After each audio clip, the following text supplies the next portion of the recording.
கர்த்தரே சொல்லும்படியே கேட்கிறேன். நீ கொப்பேர் மரத்தால் உனக்கு ஒரு பேழையை உண்டாக்கு. அந்த பேழையிலே அறைகளை உண்டு பண்ணி அதை உள்ளும் புறம்புமாக கீழ்பூசு. நீ அதை பண்ண வேண்டிய விதம் என்னவென்றால், பேழையின் நீளம் 300 முழமும் அதன் அகலம் 500 முழமும் அதன் முழம் 30 முழமுமாய் இருக்க வேண்டும். சகலவித மாம்சமான ஜீவன் ஜந்துக்களும் ஆணும் பெண்ணுமாக வகை ஒன்றுக்கு ஒவ்வொரு ஜோடு உன்னுடன் உயிரோடு காக்கப்படுவதற்கு சேர்த்துக்கொள். ஜாதி ஜாதியான பறவைகளிலும் ஜாதி ஜாதியான மிருகங்களிலும் பூமியில் உள்ள சகல ஜாதி ஜாதியான பிராணிகளிலும் வகை ஒன்றுக்கு ஒவ்வொரு ஜோடு உயிரோடு காக்கப்படுவதற்கு உன்னிடத்திலே வரக்கடவுது. அப்படியே நடக்கட்டும் கர்த்தர்.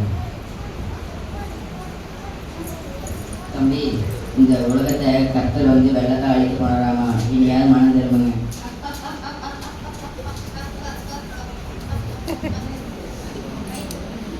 தம்பி, இந்த உலகத்தை கர்த்தர் வெள்ளத்தால் அழிக்க போறாராமா? இனியாவது மனம் திரும்புங்க தம்பி.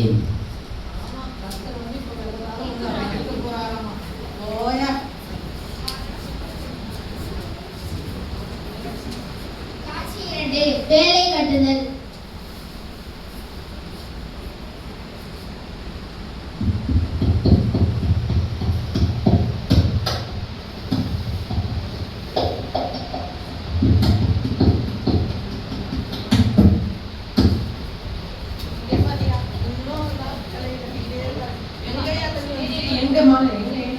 தண்ணி வேணுமா? இந்த தண்ணி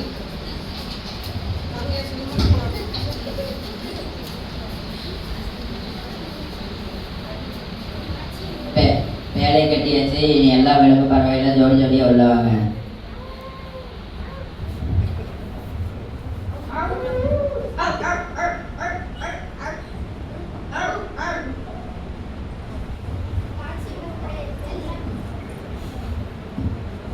காட்சி 3 வெள்ளம்.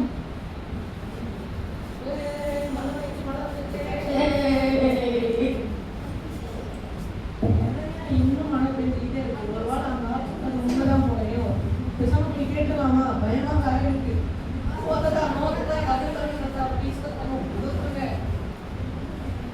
நான் தான் சொன்னல, என் எச்சரிக்கை நீங்கள் யாருமே கேட்கல. நான் தான் அப்படியே சொன்னல, கர்த்தர் இந்த உலகத்தை வெள்ளத்தால் அழிக்க போறாருன்னு. இப்போ நான் என்னால் ஒன்றும் பண்ண முடியாது. சாவி என்கிட்ட இல்லை, கர்த்தர்கிட்ட இருக்குது. சாவி என்கிட்ட இல்லைப்பா, கர்த்தர்கிட்ட இருக்குது. என்னால் எதுவும் பண்ண முடியாது அவர்கிட்ட, அவர் மீறி.